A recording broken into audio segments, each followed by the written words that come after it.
Hello guys, welcome to my channel. Episode की शुरुआत क्यारा से होती है। वो रानी के चेहरे पर दरवाज़ा लगा देती है। रानी ने दरवाजे को हाथ लगाया। वो वीर को याद करते हुए कहती है कि उसके जीवन में उसके लिए कोई जगह नहीं है। वो याद करती है कि राजेश्वरी ने क्यारा को अपनी बहू के रूप में पेश किया। रानी कहती है कि ये मुझे परेशान क्यों करता है, मैं बहुत अकेली हूँ। वो नीचे आती है और सब कुछ याद करती है। क्यारा कहती है कि मुझे पता है कि तुम क्या महसूस कर रहे हो, मैं भी सहज नहीं हूँ, लेकिन मैं मालिनी के सवाल से कैसे बचूंगी? मुझे इससे बचना चाहिए था।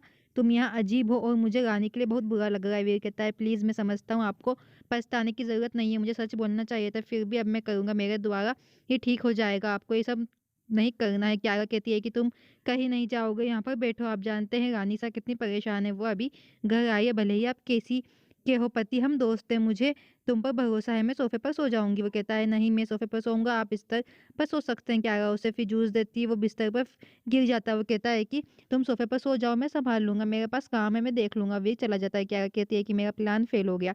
फिर दिग्विजय कहता है कि ऐसा नहीं होना चाहिए। राजेश्वरी कहती है कि मैं कभी भी रामू की बेटी को अपनी बहू स्वीकार नहीं करूँगी। राजेश्वरी कहती है कि हमारा रिश्ता हमारी स्वीकृति पर निर्भर है, मैं भगवान द्वारा एकजुट थे। राजेश्वरी कहती है कि ये भगवान का घर नहीं है, ये मेरा घर है, मेरे आदेश यहाँ राज करेंगे। राजमाता कहती है कि क्यारा और वीर की सगाई हो चुकी थी, लेकिन ये भाग्य था। राजेश्वरी कहती है कि तो मैं क्यारा को अपनी बहू के रूप में पेश करना भी एक किस्मत थी।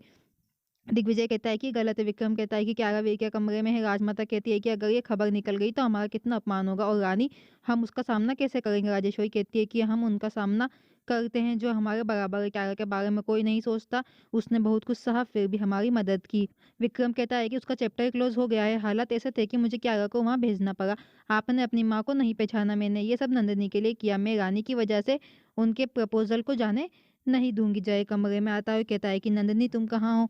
वो फिर बाथरूम से आवाज़ सुनता है, वो अपनी आँखें बंद करता है और कहता है कि मैं तुमसे प्यार करता हूँ। वो जब उसे अंगूठी देता है, चंपा बाहर आती हुई कहती है कि तुमने मुझसे कहा था कि तुम केवल मुझसे प्यार करते हो। वो कहता है कि उसे खुश रखने के लिए हमें ये सब करना होगा। चंपा अंगूठी उठाती है, वो कहती है कि ये मेरी है। वो फिसल जाता है। नंदिनी वहाँ आती है और उन्हें रिंग के लिए लड़ते हुए देखती है। नंदिनी कहती है कि क्या है? जय कहता है कि मैं फिसल गया था। नंदिनी कहती है कि इन छोटे लोगों से सावधान रहो। वो चंपा से उसे साफ करने के लिए कहती है। पिंकू पड़ रहा होता है, रानी कोशिश करती है लेकिन वो इसे हल नहीं कर सकती। पिंकू कहता है तुम ठीक हो? रानी कहती है कि मैं बहुत टेंशन में हूँ, मेरा जीवन अब एक प्रश्न है। रानी उसे गले लगाती हुई रोती है। रानी कहती है कि मैं गाँव वापस जाना चाहती हूँ, मुझे ये पसंद नहीं है। पिंकू कहता है कि अपना ख्याल रखना, ये यहाँ आपका एडमिशन फॉर्म है, इसे भरो। रानी कहती है कि समय अभी बहुत बाकी है। वो कहता है कि नहीं, इसको कल ही फिल करना है, आपको इसे कल जमा करना होगा। रानी कहती है कि मुझे तुम्हारी याद आती है बापू, मैं तुम्हें गले लगाना चाहती हूँ। रोने लगती है। रानी फिर सोती है। वो फिर एक आवाज़ सुनती है। रानी चंपा को अपने बैग में पैसे रखते हुए देखती है। रानी कहती है कि जय ने तुम्हें ये दिया है ना? चंपा कहती है कि अपने काम से काम रखो। रानी कहती है कि उस पर भरोसा मत करो। चंपा कहती है कि मुझे आपसे ये साहस मिला है, मुझे लगा कि हम नौकर ही उनके लिए काम करते हैं, लेकिन मैंने आपको देखा और देखा कि हम उनके बगल में बैठ सकते हैं। रानी कहती है कि मुझे परवाह नहीं है, लेकिन ये नंदिनी के जीवन को बर्बाद कर देगा। चंपा कहती है देखो कौन बात कर रहा है, मैं किसी की जिंदगी बर्बाद नहीं कर रही हूँ, तुम इस घर की बहू बन जाओगी, मैं व्यंजन नहीं कर सकती। रानी कहती है कि मुझे पता है कि मुझे क्या करना है, तुम जय को बेनकाब करोगी, लेकिन कृपया ऐसी कोई गलती ना करो जो एक मृत अंत की ओर ले जाए।